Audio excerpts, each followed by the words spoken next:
ভিক্ষুক রাস্তা দিয়া যায় আর জমিদারের পুত্রবধূও যায়। একজন সামনের থেকে আসতেছে, একজন সামনের দিকে যাইতেছে।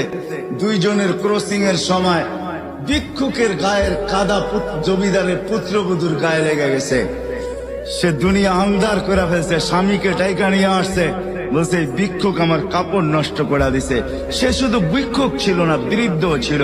বৃদ্ধ ছিল না শুধু, জীর্ণ ছিল, শীর্ণ ছিল। শরীরে কাপড় ছিল না, ফাটা চিরা কাপড় ছিল। পায়ে জুতা ছিল না, পেটে ভাত ছিল না। জমিদারের পুত্র সইতে পারে নাই, যৌবনী শক্তি সয়তো সয় কি কইরা তার স্ত্রীর গায়ে ভিক্ষুকের কাদা, বস সমগ্র শক্তিকে হাতে জমা করা একত্র করে বৃদ্ধের গালে বসায়।